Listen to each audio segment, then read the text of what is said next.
नमस्कार भाई, आप सभी को क्लास 12th की केमिस्ट्री की वीडियो है आपके लिए। बहुत ध्यान से सुनना। 3-4 मिनट की वीडियो, 4-5 मिनट में हमारा सारा काम हो जाएगा। आपको सेल्फ स्टडी पे विश्वास रखना है, सबसे ज्यादा पढ़ना है। उसके अलावा हमने पहले 10 इंपोर्टेंट क्वेश्चन है, 10-12 क्वेश्चन, इन्हें हम ध्यान से देखेंगे, समझेंगे। ग्लूकोज बनाने की विधि, रासायनिक गुण और उसके उपयोग लिखने, आईपीसी नाम भी लिखना है। प्रोटीन के ऊपर क्वेश्चन आ सकता है पेपर में, विटामिन के ऊपर, कार्बोहाइड्रेट के ऊपर। और प्रोटीन की तीन संरचना होती है, प्राथमिक, द्वितीय, तृतीयक। सबसे ज्यादा आपको तीनों संरचना पूछी जाती है, एक न एक हर साल पेपर में आती है। तो द्वितीयक संरचना, तृतीयक संरचना के बारे में आप अच्छे से याद कर लेना। स्क्रीन पर आपको चित्र नजर आ रहे होंगे, सारी चीजें इस प्रकार के चित्र इन्हें देख लेना। एमीन, एथिलेमीन या एनिलीन बनाने की विधि, रासायनिक गुण याद कर लेना, आसान है बिल्कुल। एल्डिहाइड जब हम बनाने की विधि सीखते हैं तो एल्डिहाइड में दो आंसर पढ़ते हैं एक साथ। हम फॉर्मेल्डिहाइड का भी आंसर पढ़ते हैं और एसिटाल्डिहाइड का आंसर पढ़ते हैं। फॉर्मेल्डिहाइड का फॉर्मूला HCHO और एसिटाल्डिहाइड का CH3। इसे बनाने की विधि और उपयोग। ऐसी कीटोन का फॉर्मूला जानते हैं, जो उसके अंदर एसीटोन आता है CH3CO CH3। बनाने की विधि और रासायनिक गुण। कार्बोक्सिलिक अम्ल के जब अंदर पढ़ते हैं बनाने की विधि तो दो आंसर एक साथ पढ़ते हैं। फॉर्मिक अम्ल बनाना सीखते हैं और एसिटिक अम्ल बनाना सीखते हैं। तो जाते टाइम अभी आपके पास 2-3 घंटे है पेपर के लिए, तो अभी फटाफट इन्हें आप देख लीजिए, फटाफट रिवीजन कर लीजिए। एल्कोहल बनाना सीखते हैं तो मैथिल एल्कोहल और एथिल एल्कोहल बनाना हम सीखते हैं, बनाने की विधि। और फिनोल C6H5 और OH और diethyl ether C2H5O C2H5, Williamson संश्लेषण ईथर सुना भी होगा आपने से, उसके द्वारा बना सकते हैं। क्लोरोबेंजीन C6H5Cl, इसे हेलोएरिन के नाम से भी जानते हैं। मैंने आपको याद भी करवा रखा है। हेलोएरिन दो शब्दों से मिलकर बना है, हेलो और एरिन। हेलो का अर्थ हेलोजन, एरिन मतलब होता है विलयाकार की संरचना, व्यंजन जैसी संरचना होती है। और हेलो एल्केन दो शब्दों से मिलकर बना हेलो और एल्केन, जिसमें हेलो का अर्थ होता है हेलोजन और एल्केन का तो आप जानते हो।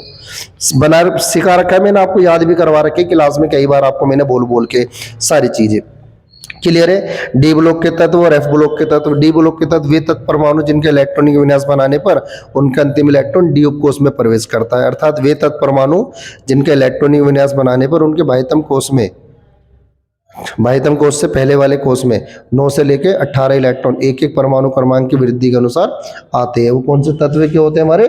बाह्यतम कोष में 2 इलेक्ट्रॉन, बाह्यतम कोष से पहले वाले में 9 से लेकर 18 इलेक्ट्रॉन तक एक एक परमाणु क्रमांक की वृद्धि के अनुसार आते हैं। डी ब्लॉक के तत्व जानते हैं, कई प्रकार के होते हैं, प्रथम श्रेणी, द्वितीय, तृतीय, चतुर्थ। प्रथम श्रेणी के तत्व आपके पेपर में पूछे जाएंगे, जो 21 से लेकर 30 तक होते हैं। इसमें आपको पूछा जाएगा कौन सा संक्रमण है, कौन सा संक्रमण नहीं है, कौन सा रंगीन है, कौन सा रंगीन नहीं है, कौन सा चुंबकीय है, कौन सा प्रतिचुंबकीय है। उसके आधार पर आप जानते हो बॉक्स बनाते हैं। आपने नियम पढ़ा होगा पाउली के निभाई, जिनको उसके लिए बॉक्स बनाते हैं और उसमें उन्हें दर्शाया जाता है।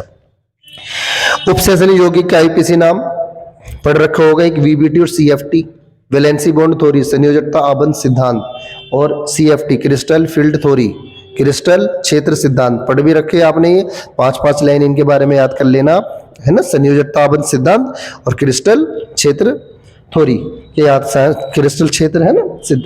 प्रथम कोटि की अभिक्रिया, द्वितीय कोटि की अभिक्रिया, ये 2 इंपोर्टेंट क्वेश्चन बच रहे हैं, दोनों की परिभाषा उदाहरण के साथ। प्रथम कोटि की परिभाषा हम जानते हैं, जिसका वेग सांद्रण पर निर्भर नहीं करता है, तो शून्य कोटि की अभिक्रिया कहलाती है और प्रकाश की उपस्थिति में होती है। H2 + Cl2 arrow 2HCl। और प्रथम कोटि की अभिक्रिया वे अभिक्रिया जिसमें विकारक का सांद्रण जो होता है वो 1 पर निर्भर करता है, उसकी एक घात पर निर्भर करता है। क्लियर है बात? उदाहरण हम जानते हैं, जब उसकी क्रिया कराते हैं हम, क्या नाम है, सुक्रोज के जल अपघटन कराते हैं, C12H22O11 + H2O और एरो C6H12O6 + C6H12O6। जल को गिना नहीं जाता, इसलिए प्रथम कोटि की अभिक्रिया। लेकिन इसकी आणविकता 2 है। बहुत से अभिक्रिया में पूछी जाती है कि इसकी आणविकता बताओ और कोटि बताओ, आराम से इस सारी चीजों को कर सकते हैं। कुछ क्वेश्चन आपने पढ़े होंगे। प्रथम कोटि के लिए वेग स्थिरांक का व्यंजक K बराबर 0 पढ़ रखा है ना। शून्य कोटि का भी अर्धायु काल वाला भी K बराबर 2.303/T, और क्या नाम है, log base 10A/A-x। ऐसे अर्धायु काल के लिए पढ़ रखा आपने T12 बराबर 0.693 और अपॉन में K। ये आप दोनों डेरिवेशन पढ़ रखी है। प्ले लिस्ट बना रखी है मैंने केमिस्ट्री की, उनमें इनके आंसर भी महत्वपूर्ण। 5-5, 6-6, 7-7 मिनट की वीडियो, सारी चीजें 12 वीडियो हमने केमिस्ट्री की प्ले लिस्ट के नाम से सेव कर रखी है। एक वीडियो पे क्लिक करोगे पूरी प्ले लिस्ट आपकी खुल जाएगी, उन्हें आप देख सकते हो, समझ सकते हो। जिन बच्चों को याद नहीं हो रहा है, पढ़ के सुन के याद होता है, तो मैं आपके ग्रुप पे लिंक भेज देता हूँ, उसे आप देख सकते हो और समझ सकते हो आराम से सारी चीजें।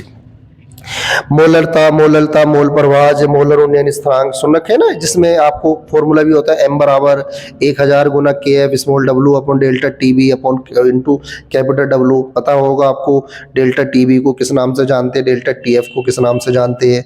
मोलर उन्नयन स्थिरांक, मोलर अवनमन स्थिरांक, ये इन पर न्यूमेरिकल जरूर आता है। इनकी परिभाषा भी मैंने आपको बता रखी है। 1000 किलोग्राम विलायक में जब कोई आवासशील विलेय पदार्थ की 1 मोल ग्राम मात्रा को मिलाते हैं तो यदि उसके ताप में क्या आ जाती है, कमी आ जाती है, तो उसे मोलर अवनमन स्थिरांक कहते हैं। और ताप में वृद्धि हो जाती है तो मोलर उन्नयन स्थिरांक के नाम से जानते हैं। तो जो कमी आती है उसे के एफ से प्रदर्शित करते हैं मोलर अवनमन स्थिरांक, और जो वृद्धि होती है उसे हम के बी से प्रदर्शित करते हैं, जिसे मोलर उन्नयन स्थिरांक के नाम से आप जानते हैं। बहुत सारी डेफिनेशन मैंने आपको याद करवा रखी है। एक वैद्युत रासायनिक श्रेणी है ना, जिसमें आने के इलेक्ट्रोड विभव को बढ़ते हुए क्रम में रखा जाता है, सारी चीज। इसके तत्व है लिखवर सरकारना कड़ कोनी जनसर्फी, जिससे हम ये क्वेश्चन याद कर सकते हैं कि कौन सा क्वेश्चन, कौन सा तत्व किसे विस्थापित कर सकता है, किसे विस्थापित नहीं कर सकता है। ऊपर वाले तत्व नीचे वाले तत्वों को विस्थापित कर देते हैं, लेकिन नीचे वाला तत्व ऊपर वाले तत्वों को विस्थापित नहीं कर पाता है। आसान से क्वेश्चन है सारी चीजें। कुछ अभिक्रिया है, रायमंड टीवन अभिक्रिया, वोटर अभिक्रिया, एल्डोल संघनन। वोटर अभिक्रिया पढ़ रखो है, जब आपने जब एल्किल हैलाइड की क्रिया शुष्क ईथर की उपस्थिति में सोडियम के साथ कराते हैं तो क्या बनता है, आपका एल्केन बनता है। इसे वोटर अभिक्रिया कहते हैं। इसमें क्या नाम है, एल्किल हैलाइड के 2 अणु भाग लेते हैं। जैसे एल्डोल संघनन में क्या होता है, जो एल्डिहाइड के 2 अणु, ये कीटोन के 2 अणु आपस में क्या करते हैं, भाग लेते हैं, तो एल्डोल बनता है। आसान है, डरना नहीं है बिल्कुल भी। डी ब्लॉक और एफ ब्लॉक सारी चीजें। साथ में ग्लूकोज का आईपीसी नाम और फैक्टोज का आईपीसी नाम आपको ध्यान से देखना है। प्रोटीन की संरचना के चित्र बना लेना, मैं आपको पिक्चर भेज देता हूँ, इन्हें ध्यान से देख लेना। आप सभी बच्चों को पेपर के लिए बेस्ट ऑफ लक। पेपर दीजिए अच्छे से, best of luck. Best of luck भी तुम्हारे पेपर के लिए, बढ़िया से। ठीक है।